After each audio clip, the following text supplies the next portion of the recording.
keyframes. To get started, we're going to go into the front view here. We're going to raise the ball just above the red line. This is going to be our ground plane. We'll play the imaginary role of ground plane.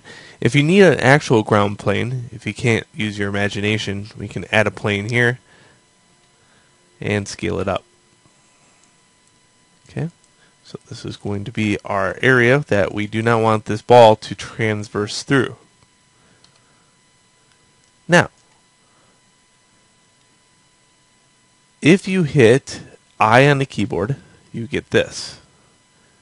This is your insert keyframe menu, and you notice that you could choose location, rotation, rot, scale, all kinds of different stuff. So you can key many things at once, or just one thing at once.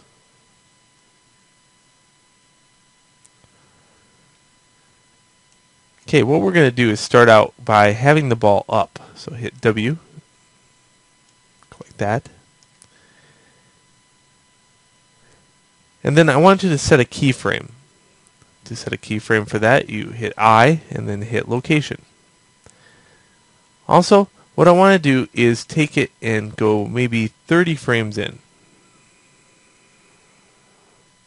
So by right clicking and dragging, I can move this to right about there.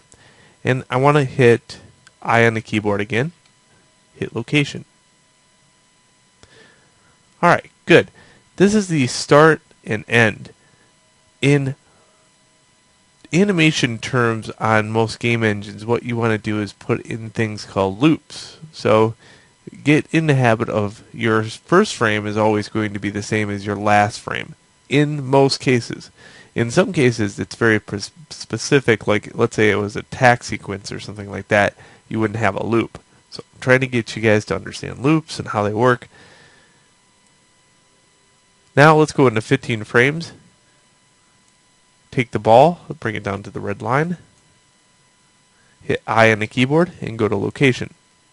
So now what we have is this. Bump, bump. Okay, it's all downhill from there.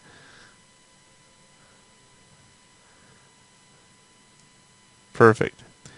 So, if I was to have this as a loop, it would technically go on forever, right? Yes, it would. Now,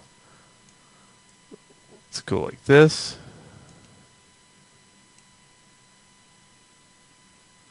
Okay, we're taking these dots, moving them a little bit closer, and we're going to take this and say 30 frames.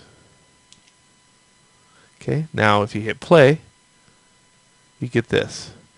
It's very mechanical.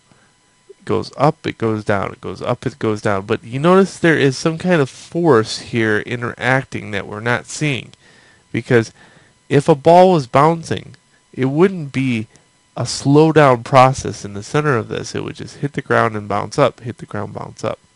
So now that we have the very basics of setting a keyframe and playing that keyframe over and over again, now we're going to have to look at different interpolations of a graph. So that's in the next video.